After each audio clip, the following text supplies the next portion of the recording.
Now, Muslim contributions within knowledge and literature. There are many, but I will just pick some of them, okay? Now, after this lecture, I don't want you to think that this is all there is.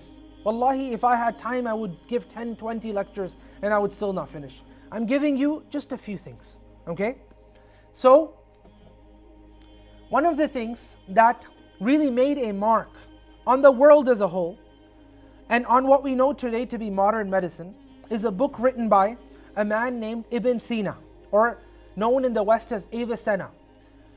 He writes a book called Al-Qanun, and I've read parts of this book, even though I'm not a medical major, right, medicine major, but I've read parts of this book. The Canon, okay? It's available till today, and it was translated into many, many different languages. And this particular book has been and continues to be a textbook that is looked back to, not that is studied today, right?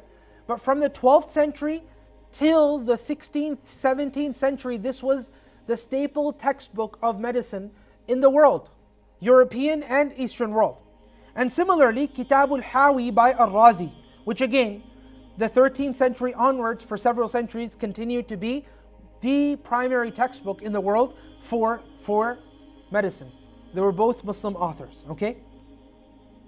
The whole idea of using chemistry in pharmacology also came from Muslims. Prior to that, people, yes, would use other natural substances that they could find, but the idea of using chemicals to try to advance the field of medicine, that was something that was introduced by Muslims. How many of you are majors in arts? Okay, literature, English literature for instance. Nobody? Okay.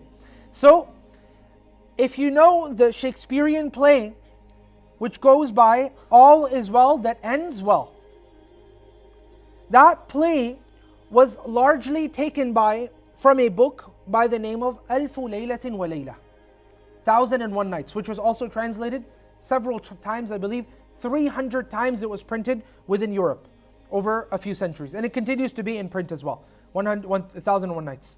Okay, this was a translation from an Arabic classic, and Shakespeare's play was largely influenced by this. Dante's Divine Comedy. This particular book was basically a theft.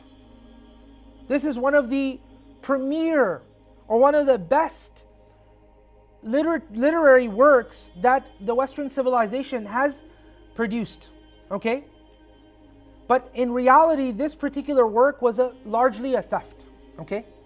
And the book that he stole from, which was a book written by Ibn Arabi, I compared the two. The timeline between the events that he describes in Dante's Divine Comedy and also Ibn Arabi's work is entirely the same. He adds to that the concept of Isra wal Mi'raj as well. Okay? So he looked into the seerah and got the concept of Al-Isra wal Mi'raj, and then used Ibn Arabi's work and made it into another language, which is, as I said, pretty much plagiarism into another language. Okay? So that is Dante, and this is considered one of the best literary works that has been written in European literature.